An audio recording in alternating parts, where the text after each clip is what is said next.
Hello and welcome to the Everything Is Black and White podcast. Hope you guys are all doing well. Andrew Musgrove here. I'm joined by Matt Davies from Forest Focus because it's time, ladies and gents, for the first introduction episode of the summer because Newcastle United have signed Anthony Elanga from Nottingham Forest for a fee reported to be £52 million, rising to 55.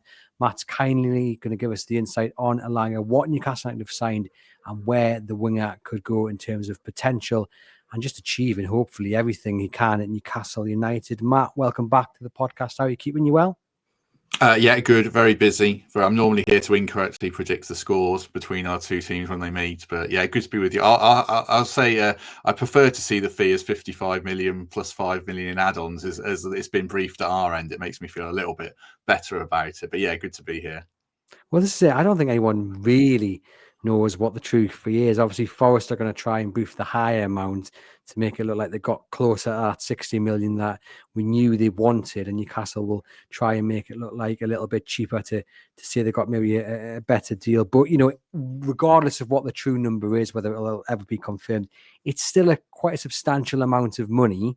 And a lot of Newcastle United fans are questioning whether Newcastle United have overpaid. I would argue that I think it's a perfectly fine deal because I'm a massive fan of Elanga and I think he will prove to be worth that and more in the years to come. It's also just the market, isn't it, Matt? And, you know, Forest were really in a strong position when it comes to this deal because Elanga had 3 years left on his contract. Yeah, I think so. I mean, the consensus among Forest fans is it's 5 million light. We all talked about that 60 million figure of making us feel better. I mean, a lot of fans didn't even want him to go at all. There's a minority that feel it's kind of Newcastle have overpaid, but generally, I think there's a disappointment amongst Forest fans because he's a young player who's done so well. Like you say, 3 years left on his contract. We didn't need to sell for PSR reasons this summer. Well, I think we would in the year or so. So it feels like a good time to cash in. And after selling Brennan Johnson a couple of years ago, we've made 110 million quid on two right wingers. So for a club of our size, it gives us a base to build on.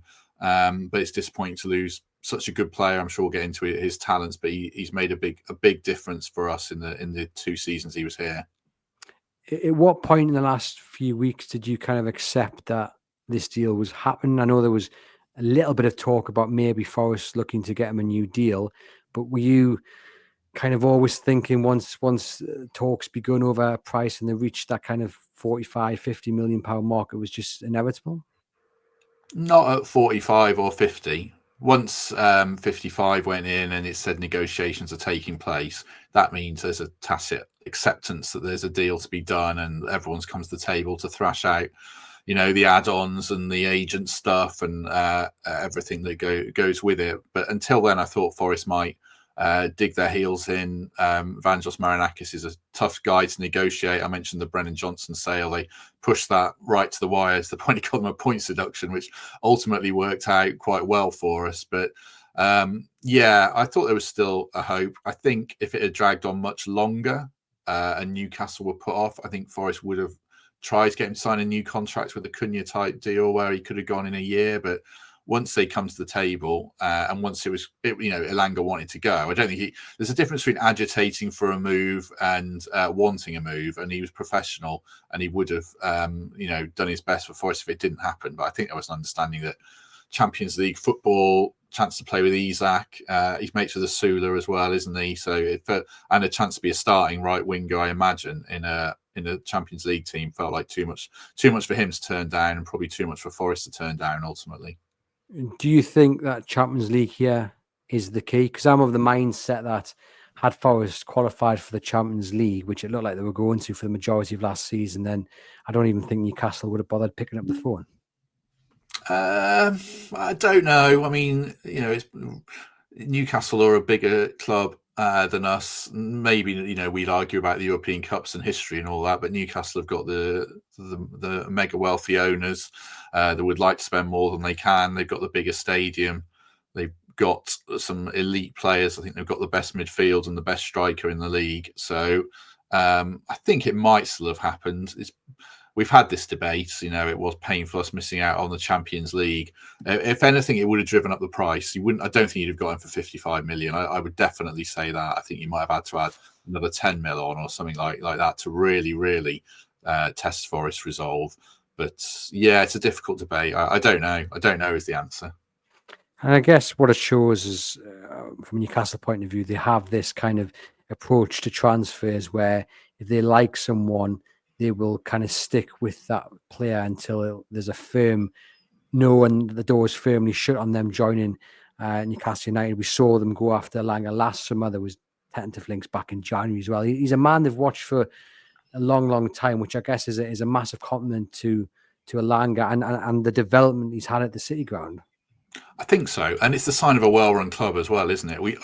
I recorded a podcast earlier, and we were discussing this. Forest in January wanted Johan Visser. They didn't go for any other striker because it wasn't the right fit for them, and they moved on. And maybe it cost them. I don't know, but in terms of long-term sustainability, you pick the player you want, and ultimately you hope you get him before you move on. And Newcastle's patience has paid off because I imagine he'll fit well into what Newcastle wants to do with another option of pace on the counter attack. He's an intelligent player. He's good on dead balls if they want to put him on that. So he's got a lot of attributes, but above all, pure pace that's almost impossible to replace. People have seen the goal against Manchester United, I'm sure.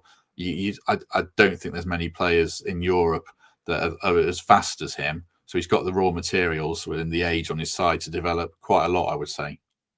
And just on Manchester United, how much do you think the sell-on clause had an impact on this deal? Forest very aware of it, that there was a reported 15% clause inserted into their deal to bring Elanga to the City Ground. Do you think that had any bearing on them trying to push up the cost for Newcastle? I think so, but it's part of our business model as well. We got Elanga, I think 15% of profit, so I think that's about 6 million or something like that off the top of my head. We got Callum Hudson-Odoi on a similar deal from Chelsea for a ridiculous fee, like 3 or 4 million, but there's a substantial sell-on fee, and that's part of how we attract good young talent. And you kind of budget in the hit in some senses, but yeah, I think it will have driven it up because of PSR. We have to try and rinse every big sale for every penny we can to try and reinvest it in, a replacement for Elanga and a couple of wingers. And we've sold another one today, Ramon Sosa. So we do need to be very active in the transfer window. We're going to be in the Europa Conference League or maybe the Europa League. So we need a bigger and better squad. So yeah, I think that would be a small but not decisive factor. I'm hoping Newcastle have at least a 15% sell-on clause on the profit of Elliot Anderson for the years to come, or maybe even a buyback clause. Although I don't think they do. I think we rinsed you completely and had you over a barrel on that one, sadly. Just a little bit, Matt. Just a little bit. On to Anthony Elanga, then the player. What are Newcastle United getting? What are his best attributes? Yeah, I mean, aside from the pace, his chance creation is up there very highly.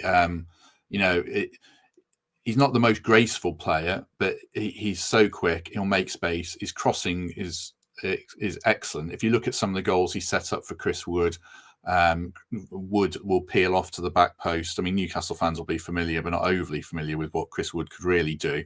And they had a great link up. I think he got 11 assists last season, third highest in the Premier League.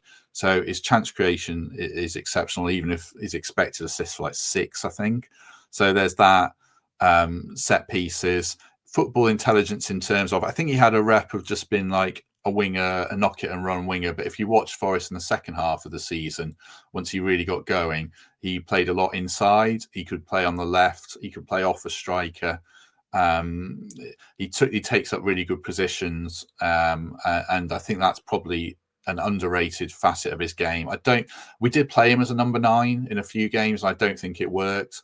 Maybe he was too young and too raw. I think you could do it if you'd probably sign a striker to replace Wilson. You could do it at a push, but as maybe more of a false 9. But right wing, left wing, playing off Isak, he will create a lot of chances for him. And his finishing is good. He just needs to get in the better, play more inside, play more narrow, and get on the back post a bit more. I think that might be something that Newcastle work on with him. And his attitude as well seems absolutely spot on. I guess a lot of people have watched the interview after that Manchester United game that you referenced earlier, when he's speaking to Rio Ferdinand and Martin O'Neill, and he just spoke so well. He was confident in his own ability, but very modest at the same time. He said, "I believe I'm one of the fastest in the Premier League, but I know if I say that, I've got to show that on the pitch." And he was always talking about, always looking to improve. And that's really good mix. You know what you're capable of, but you know that you're not there yet. And even if you get there, there's still somewhere else to get to as well. I mean, just talk to us about his attitude. Well, I think, yeah, definitely. I mean, I was talking to someone at Forest recently, and they spoke about the quality of people in the dressing room. No bad characters at all. And they said from experience, you don't get that at all Premier League clubs. And he was a big factor in that. His link up with Olaina on the pitch, but off the pitch as well. They brought a lot of kind of levity and fun to the dressing room. But also, he's a very switched on character. He already speaks 5 languages. I think he might have been learning like Russian or something in his spare time, but certainly he speaks 5 languages. He's already traveled the world from Sweden to this country, so he's got a lot about him in that sense off the pitch, and everything you hear about him is he's a good character. I mean, there's quite a few players might have dug their heels in, made some kind of statements, on it, subtle things on Instagram that players quite annoyingly do, to make it clear that they're angling for a move. And you didn't really get any of that. There was no talk that he wanted to agitate for a move, even if he wanted to go. And I think that speaks well of him as a character. So I'm sure Newcastle are getting someone who'll fit in very well in the dressing room and in the environment, definitely. Yeah, no, certainly so. And I mentioned this on the Monday show earlier in the week that on one hand, you're saying that's brilliant. That's exactly the kind of character Eddie Howe wants, someone who's respectful. And yet, to make this deal move a little bit quicker, maybe we do need someone knocking on the door and saying that, I want to go. But he didn't, and this deal still happened anyway. But I certainly think he's got traits in his character that will absolutely, Eddie Howe will love working with, because he's got that policy within his dressing room, just like Forest have, where, they don't want any bad eggs. And they've got a really good, excuse me, they've got a really good group at the moment, and he's going to fit in perfectly. I mean, you mentioned briefly just at the start of the show, Matt, about Alexander Isak. There's also Emil Kraft. He's good friends with Willis Sula. I mean, how big of a part do you think those relationships may have played in him wanting to come to Newcastle? I think the Isak one will, because he's like one of the best strikers in the world, and to link up with him, I think would be exciting to think what they can do together. Anthony Gordon on the other side, obviously, chance to play alongside Bruno and Guimaraes and other players like that. I think that will have excited him, certainly. I mean, he did forge a really strong attacking unit with Forest. Hudson-Odoi, Gibbs-White, Elanga created a lot for Chris Wood. And if you can, I'm sure he's going to fit into a formula that's going to create chances for Alexander Isak, maybe in a different way for than they did with Chris Wood. But they can pick a lot of defences apart in different ways. It strikes me they've all got different skill sets: Gordon, Isak, Elanga, and there's a good mix there. I know Murphy had a great season, but Alanga's got a lot of years on him and a lot of potential that I think in the long run, I think he'll prove to be a really great signing for them. Well, that was going to be my next question, because a few Newcastle United fans have asked the question of whether Elanga is actually that much of an upgrade on Jacob Murphy. I think he is 100%. Now, Murphy did get 12 assists last season. Elanga got 11, but I think you've kind of hit the nail on the head there. Murphy's 30, Elanga's 23. There's a lot of time for Elanga to get to and surpass the level of Jacob Murphy of last season. God, for £55 million, I hope he does do that. But what would you say to Newcastle United fans who've got a little bit of doubt that Elanga is really the true upgrade Newcastle need on that wing? I think he is, definitely. I mean, I don't see all the Newcastle games, so I get the feeling Murphy's season was a bit of an outlier. There's not been too much in his career to suggest that's going to happen again that often, especially if he was 24, 25, you think possibly, but he's 30. And also, you're going to be playing Champions League football, Premier League football. You've got a taste of winning a cup, so you need a squad. So Murphy's going to play a big role still, but to me, Elanga feels like an upgrade because of his pace, because of his potential. You don't outlay that kind of money to not play him as well. So I think you might need a bit of patience with him. He started last season a bit slowly, and he had a couple of lean spells in his first season at Forest. We played a game against Aston Villa where he came off the bench, and he set up a goal that was disallowed very narrowly, and then he scored the winner. And from that game, and thinking about October, November, he was like outstanding. And by the end of the season, I should say, he was almost the only cog in our attack that was functioning. Our players were absolutely shattered. Chris Wood had an injury that he didn't really recover from properly, and they brought him back a bit ahead of time. And it got to the point where we were playing games where the plan was give the Elanga the ball and see if he can make something happen. And he did. In some games he did. He just ran out of steam collectively in that final game. But to me, I think he's a difference maker in any Premier League squad, certainly, and in Newcastle's team. To me, I feel like he's a significant step up on Murphy without trying to be disrespectful to him, because, like I say, he had this outstanding season. He was a star of my FPL team, certainly. Do you think Elanga will be able to handle the pressure of not just moving to Newcastle United, but also the price tag as well? Because there's been a lot of focus on how much Newcastle are paying for him. And sometimes when you are costing that much, you can get the better of a player. And also, moving to Newcastle isn't for everyone. And some people can't always handle the attention that comes with such a big money move. Well, yeah, I think so. I mean, players come to Forest and you're stepping out of a limelight. Certainly Nottingham's not a big city like London, but he did play for Manchester United, and Ralph Rangnick loved him and said he was eminently coachable. And I think they made a massive error letting him go and replacing him with Anthony. So if he's come from that environment, and he's already an international footballer, then I wouldn't have any particular worries about that. The reason United let him go wasn't anything to do with off the field stuff and attributes and things like that. I think they felt partly that he wasn't developing to the point they wanted, and partly because they just wanted a big name in for a lot of money. So if you play for Man United and you've got good reviews, I think no, I don't worry about that. And also Newcastle, obviously football's everything there, but it's not London. It's I think you'll probably get less media scrutiny in Newcastle than if you signed for Arsenal or Chelsea, I would say. So no, I wouldn't have any worry about that. Well, I don't know about that. You probably would in your neck of the woods, among the fan base, yeah, but not in the media, I would say. Well, I don't know. And do you know what? It's funny. We're going to go off tangent slightly. There seems to be a lot more scrutiny since the takeover, especially on certain radio stations, more than anything. I think it's mostly too because they know they'll get the reaction in the shares and what have you. But going back many years, we did see one Nottingham native. I think he called it a goldfish bowl and really struggled with the attention of living on Tyneside. And but he come from a Nottingham council estate and played about 30 games for us, and he was 18. I think this is a different case in Jermaine Genius.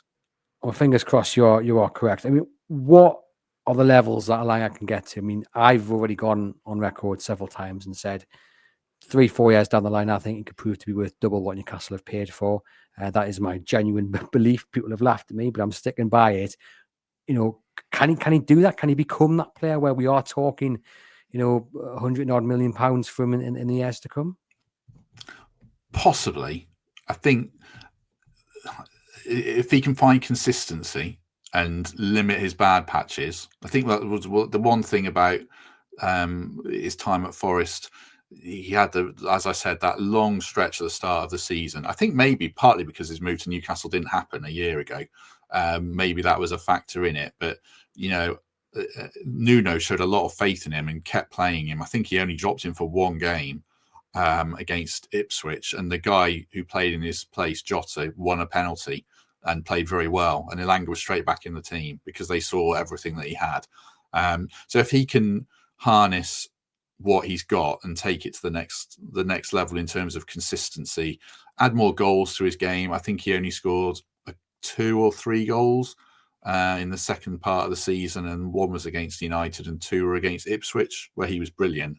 then I think so. That's what separates the great players, isn't it? I mean, Gary Birtles, who's often on our podcast, who won a European Cup with Forest, said, great players aren't necessarily defined by ability, they're defined by consistency.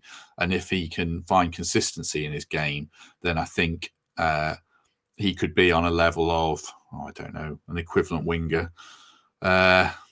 He could sort of reach, I think he could reach Saka levels in a few years. If it all comes together for him, certainly. I think he's got enough about him to be that level of player. I think that's why they've staked the big transfer fee. It is a big fee. Is it 15 million more than they paid for Anthony Gordon? So yeah, I think there's an element of a calculated risk certainly in it, because I don't know what you would have had to pay for someone who was a bit more established. You would have had to pay an astronomical fee more. So I think it's a gamble that will pay off for Newcastle. Fingers crossed you are correct. Just to sign off then, Matt, kind of go over and sum up what you've said in this episode. What are Newcastle United getting in Anthony Elanga for £55 million? Explosive pace, first of all. I think you won't find a faster player in the league. Watch the goal against Manchester United. I don't mean fastest, just running from point A to point B. I mean ball carrying and threatening defenders. And, defenders will absolutely hate defending against pace. So he's going to put every fullback on notice in the whole league. You'll get a player who's got more intelligence on and off the pitch, and he probably gets credit for. He can play in multiple positions, across the line, in behind a striker. He's going to make space for Alexander Isak, I think, because he's going to run into space that will free up Isak to not be doubled up on all the time. And if they double up on Isak, then they're going to leave space for either Anthony Gordon or Anthony Elanga. So I think Newcastle are getting an excellent, exciting player. And a front three of Gordon, Elanga, Isak, if they all stay fit, then it's hard for me to not see them getting top four football again, certainly. It's a scary prospect, I think, the speed of those three. I'm looking forward to seeing it. Matt, thank you very much for popping onto the podcast and providing the insight into Anthony Elanga. Thank you to you guys watching and listening. Get into the comments or get to me on social media and share your thoughts on Newcastle United's big money signing in Anthony Elanga. And from myself, I will see you guys very soon.